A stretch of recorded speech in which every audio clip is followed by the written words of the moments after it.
kabar Dokter Oka?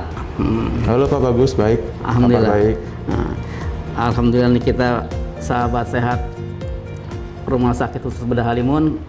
Nah, saya kedatangan Dr. Bernardus Oka Wiandanu yang biasa kami sapa dengan Dokter Oka.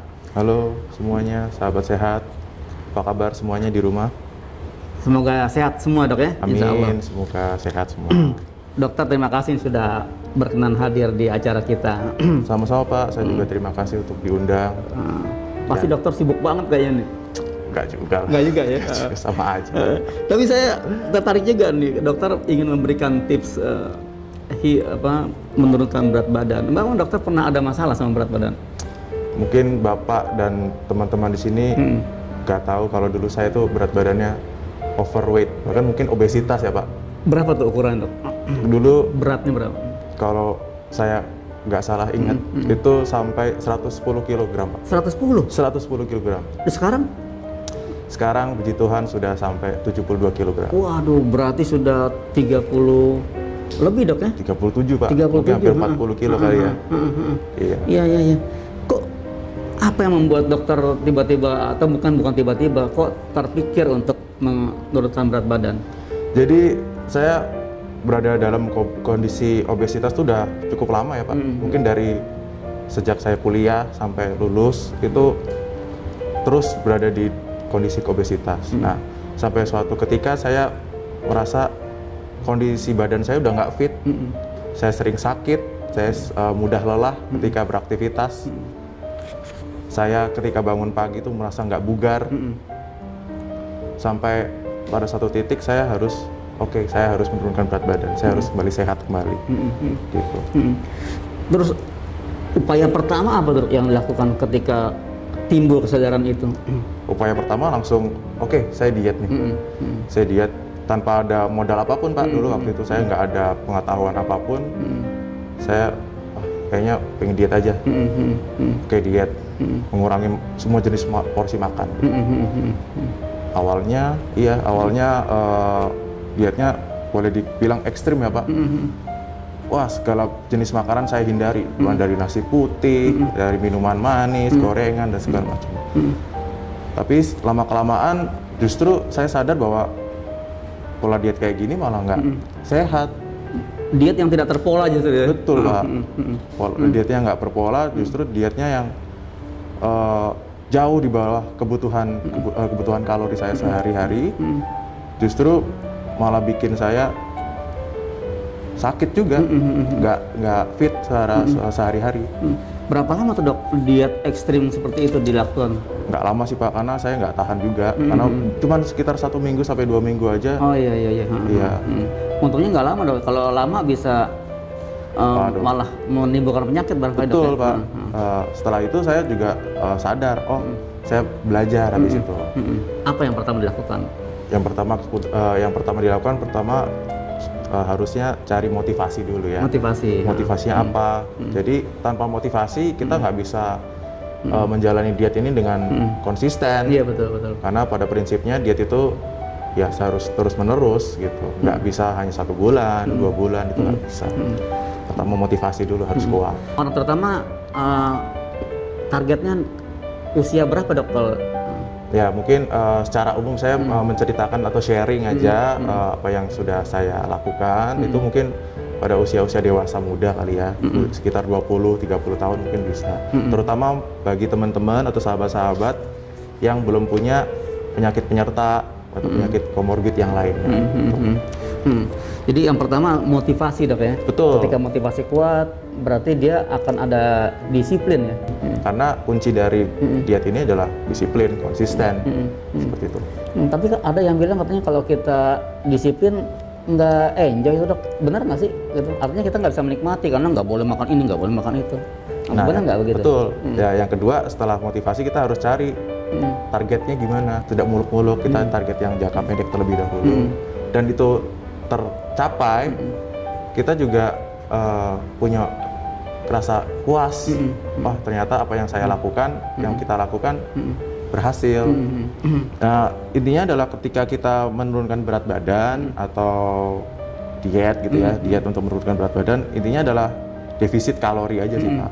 Jadi artinya adalah defisit kalori adalah kalori yang kita masuk, artinya lewat makanan dan minuman, itu jumlah kalorinya lebih sedikit daripada yang keluar, yang dikeluarkan. Yang keluar. Ya, kita punya kalori kebutuhan kalori setiap orang kan berbeda-beda, tergantung jenis kelamin, tergantung usia, tergantung aktivitas. Mungkin aktivitas seperti kita banyak di kantor kan berbeda, terutama ketika yang banyak di lapangan, beda. Kalau pola makan gimana pola makan dok? Apa tetap 3 kali sehari atau kita nggak boleh nyemil dan sebagainya gitu? Sebenarnya kalau pola makan itu tergantung ke pribadi masing-masing. Artinya adalah selama kita berada di dalam kondisi defisit kalori itu, artinya kalori yang masuk kita lebih sedikit daripada kalori yang keluar, ya kita akan turun berat badannya. Dengan catatan porsi atau porsi dan makanan kita itu sendiri sudah sesuai. Artinya adalah karbohidratnya tercukupi, proteinnya juga harus tercukupi, dan lemaknya juga harus gitu. Kalau selama ini dokter karbohidrat dari mana sumbernya dok? Kayaknya karbohidrat tetap harus dari nasi. Dari nasi? Iya. Kalau yang lain misalkan gandum atau apa? Karena sebagai orang Indonesia kayak untuk meninggalkan nasi kayak susah. Susah ya. Makanan pokok Indonesia, orang Indonesia kan nasi, nggak masalah kita makan nasi, asalkan porsi dan frekuensinya terkontrol seperti itu. Kalau olahraga kira-kira menunjang nggak dok kalau untuk orang yang sedang diet itu? Nah, disarankan untuk orang yang sedang menjalani program diet untuk menurunkan berat badan itu harus diselingi atau dibarengi dengan olahraga. Jadi diet justru harus dibarengi ya? Iya, harus dibarengi. Jadi bukan hanya diet aja, nggak pakai olahraga, atau olahraga aja nggak pakai diet, itu hasilnya kurang optimal. Jadi olahraga itu sesimpel mungkin kita kalau misalnya sibuk Senin sampai Jumat, Senin sampai Sabtu kita bekerja, kita aja luangkan waktu 5 menit 10 menit untuk jalan kaki dulu. Nggak usah muluk-muluk. Iya. Kalau dokter selama menjalani program diet itu apa yang dokter lakukan olahraga itu? Saya waktu itu memulai program diet itu di masa pandemi Pak. Jadi awal-awal masa pandemi. Oh jadi baru aja nih Pak? Iya Pak, baru. Jadi belum lama sebenarnya. Jadi ketika aktivitas di luar itu kan agak terbatas. Jadi saya banyak olahraga di kamar. Oh gitu. Jadi di kamar aja kita bisa olahraga. Banyak kok sekarang bisa panduannya untuk lihat di channel-channel YouTube. Iya. Bagaimana kita olahraga di kamar dengan alat-alat yang nggak banyak, bahkan nggak perlu alat-alat, kita bisa olahraga. Betul. Menarik sekali perjalanan diet Dr. Oka dari 110 menjadi 72. Sebuah usaha yang saya pikir sangat keras kalau dari Dr. Oka.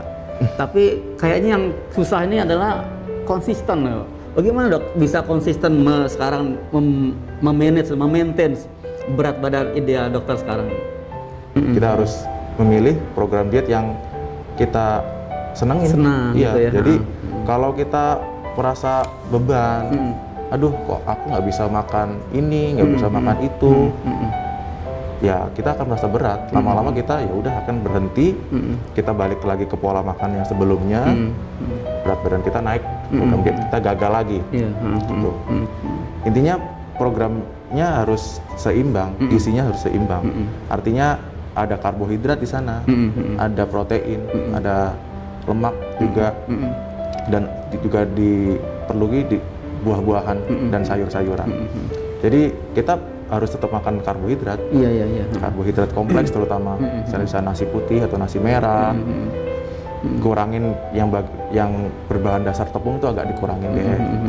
Atau kemudian selanjutnya seperti buah-buahan itu juga jangan sampai dihindari, diabaikan. Buah itu karena kaya akan vitamin, mineral, seperti itu. Untuk memperlancar juga buang air besar.